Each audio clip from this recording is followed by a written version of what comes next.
Ano kasi bis nag daw talaga kayo. Di po kasi bis nagbulbul. Oh, siya yan. Isang takin si Sarah, si Princess Sarah. Eh, di ba, nakita na to sa siyang kaibigan ng papa niya na napipi doon sa, sa minahan. Kinuha siya. Dinala sa Pilipinas. Kinakita niyo mo si Princess Sarah. Magaling talaga yung kumanta. Sumali yan sa Star for the Night. Nanalo ngayon si Sarah doon. Nung nanalo yan si Sarah, nag-asawa yan siya. Si Sarah doon. Nung nanalo yan si Sarah, nag-asawa yan siya. Ano ni Sarah? Si Richard Gutierrez, nagkahiwalay sila kasi sabi nga ng nanay ni Richard, alam mo na yan. Hindi na kailangan sabihin yan. So ngayon, dahil naghiwalay na sila nag-decide itong si Sarah tumakbo bilang Vice President. Kaya ngayon, currently, si Sarah po ang Vice Presidente ng Pilipinas. Next question. Ang ina, hindi nyo alam? Bubo. Next question, magbigay kang stars. Dai, I love you, Dai. Rose John Vargas Locsin, anong story ni Rumpelstiltskin? Kagaga man yun. Hindi ko alam kung follower talaga titaga. Alam mo ba na napakahirap? Rumpelstiltskin, yaga. Haha, by the way, thank you sa plants ga. Nga patay, from Rose John, thank you sa 100 stars. Irish Libuon, maayo kay na litik man ang utok mo nga naintindihan ko ang story. Diba? Sabi ko sa'yo, thank you sa 25 stars. Don't judge the story by its book. Because it's not relevant. Bubu. Yes, gasolol ka mo dito. Ano tayo? Ito nang si Rumpelstiltskin. Ano na? Ano? Yan ba yung yung may gold na hawak na na sako? Hindi ko yan kilala ga. Kasi hindi ko yan kilala. Dati kapitbahay ko yan. Pero hindi ko mabasa ang pangalan kaya hindi ako nakipagkaibigan. So, kung may tanong ka dyan, i-search mo sa Google. Yes, ga. Next question, ga. Kapitbahay ko yan sila lahat. Kahit yan sinasabi mo, ga. Galing kay ang hirap ng pangalan, pinabayaan ko na lang. Si Peter Pan niya, ga. Alam mo ba, na yang si Peter Pan, nakulong yan? Totoo yan, ga. Kasi, malandi. Nakipag-sex yan lang ga kay Tinkerbell. Yung tinuo niya, yung niya, nadunot si Tinkerbell, murder. So, nakakulong yan. Kasi, common sense. Yes? Si Rapunzel, yaga. Yang si Rapunzel lang ga, wala yan, namatay na lang yun sa tower, hindi talaga yun naligtas. Kasi si Rapunzel, kasi nakita nyo naman, hindi na kailangan sabihin yan. Diba si Rapunzel, kinidnap. Kinulong sa tower. Tama? Sumagot kayo, tanginan nyo. Tama?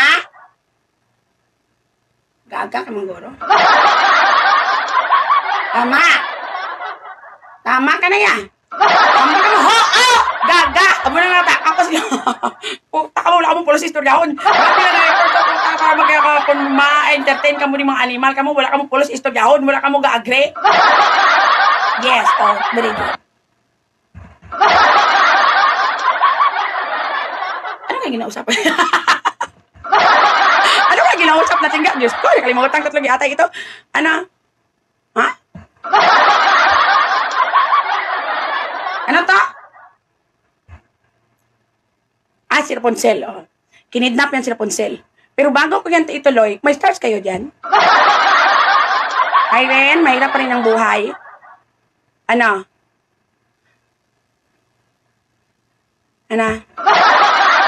Kalibro, kamusta? Dididigwa pa rin ang ubo? Dinsa mo de, wala pa rin pang ay, mayaman kasi dinsa, I love you ga. Ganito na lang. Magbigay akong stars, gawin, ano ba de? Jeniping Arden, 50 stars. Ay, Diyos ko, Lord, may tsura ka, Jeniping.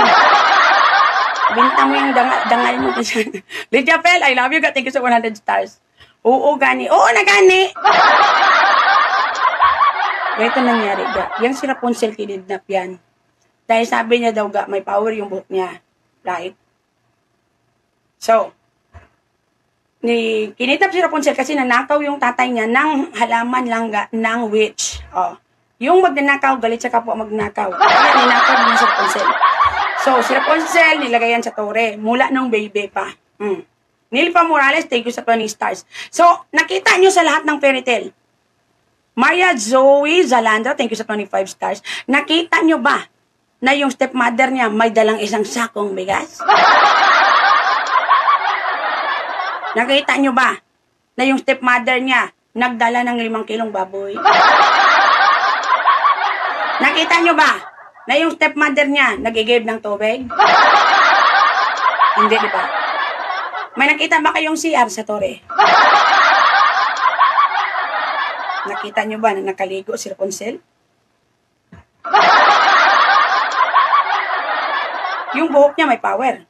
Pero hindi ibig sabihin, hindi siya maliligo. So habang lumalaki yan si Rapunzel langga, hindi yan naliligo. Paano pag nagka-period siya? Isa lang yung duster niya, day. Sa totoo lang, katulad ni Snow White, yung kinakausap niya na hayop, hindi naman talaga yung sasalita. Nag-hallucinate lang yung sa gutom. So, hindi siya nakakain ng tamang sa oras. Babalikan lang siya ng 1 buwan, babalikan siya. Yung kinain niya, ano lang, mga saging, mga apple, mga prutas. Tapos, may tubig, wala. Hihintayin niya kung kailan uulan. Sa ganong kahaba na buhok, nakita nyo ba na may dala silang shampoo? Wala. So, ibig sabihin, yung buhok ni Rapunzel, nagsangkago mo na yan, langga. Nagmukha na siyang taong grasa doon sa taas ng tower. At hindi nyo din ba na-notice na yung si Rapunzel langga, iwalang CR? So, saan siya tatae? E di sa bintana din. Dahil isa lang doon langgang butas. So, imbes na marinig ng prinsipe yung kanta ni Rapunzel, mas mapabada siya sa baho ng tae ni Rapunzel mula ng bata pa siya. Si Rapunzel, payat na payat, itim ang mata. Dahil hindi nakakatulog sa gutom, ang buhok langga na siyang kagugomon. Tapos yung duster niya, may mga dugo-dugo pa sa mga periodya 5 years ago. In short, namatay na si Rapunzel sa infeksyon kasi damak-damak siya. Kung ikaw, hindi ka nakakain ng 1 buwan, makakanta ka pa? Kung ikaw, yung buhok mo ga, kabitan niya ng tao, hindi kayo babali yung leeg mo? Do you think makarinig pa ng tama si Rapunzel sa sigaw na sigaw sa ilalim kung hindi siya nakakain ng matagal? Nabingi na siya sa gutom. So si Rapunzel, nabaliw, tapos namatay. Next question, feel yung mga throat. Yes? Do.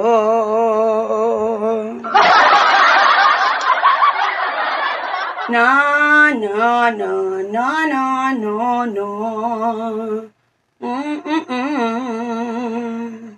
Ang story na lang ni Little Red Riding Hood. Sino na Little? Si Little Red Riding Hood ga. Siya yung nanay lang ga ni Bess.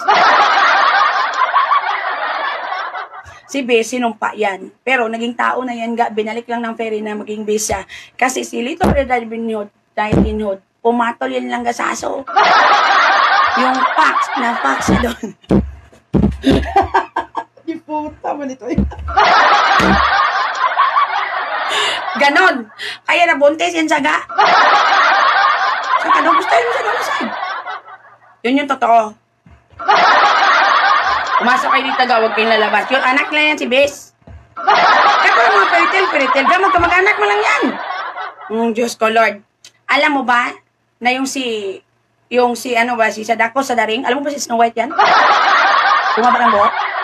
Si Snow White, nung iniwan yan lang ng guard, kasi hindi siya pinatay. At nung humiga yan sa kama, doon lang sa 7 dwarf, ginatok-hatok yan, pero hindi siya namatay. Gilaglag yan siya sa bubon. Ilang taon yan nag-try na makakyat pabalik, nahirapan. Nung nakakyat na, kaya na ganyan yung mukha. Ikaw, hindi ka ma-stress. Ilang taon kang nag-try na umakyat. Hindi umulan ng malakas. After ilang years, hindi ka nakakahon. Kaya yan, ganyan. Kung ikaw, kung natatakot ka, nagkabalik-balik, kung ikaw, bubugin ka ng 7 dwarfs, hindi ka mabalay. Tapos, natakot kasi ganyan magsalita. Ikaw, kung nagutom ka, ilang taon ka nag-try na makakyat, hindi ka mapapagod. Anong klase? Grace Van Eric Opirio. Si Detective Conan gid akong favorite na cartoon sa una ga. Thank you sa 10 stars. Kabalo kayan si Detective Conan ga. Sa totoo lang ga. Hindi naman talaga yung katawan niyang maliit. Sa isip lang niya ng karakter, ginawa na lang maliit ang katawan. Si Detective Conan, magnako naman talaga yan sa totoo lang ga. Kasi pretend na lang yan na bata. Midget yan. Kita mo mukha, ang laki. Bata ka, ganyan yung mukha mo, ang laki. Yes? Muanaga. Si Muanaga, nabuntis yan sa part 2. Hindi pa nasulat. Ewan ko nga ba bakit. Nabuntis yan sa part 2 kasi nung una yung nakita, ilang ganyan si Maui na may nangyari agad sa kanila. Malandi yung si Muanaga. Uy, kita mo, ang bata-bata pa lang nagtatravel ka, nakachob. Ano pa? Replay ng bukasyon. Alam mo makipaglaban ka ga? Alam mo pupunta ka sa isang lugar, makikipaglaban ka sa panulay, tapos nakachob ka. Kamusta? Diba? Kung hindi ka ba naman malandi. Naligtas niya yung island nila, pero pinalayas din niya ng mama niya. Nabuntis niya ng walang ama. Totoo lang. Si Sailor Moon ga, yung mga member ng Sailor Moon ga, nagpakamatayan kasi napagod nakakaaral. Kasi sabi nila, bakit yung ilang taon na ito, nag-uniform pa rin tayo.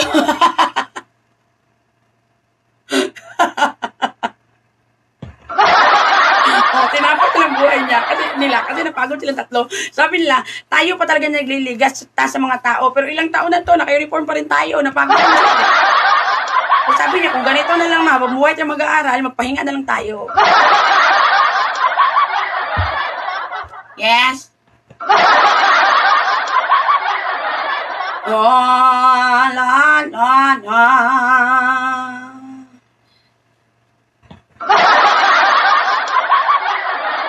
Si Elsa, do you wanna build a stone? Si Elsa, wala na yan si Elsa, nag-away na sila kapatid niya. Kasi, yang si Elsa, nakipag-apid yan sa boyfriend ni Ana. Alam mo malaki?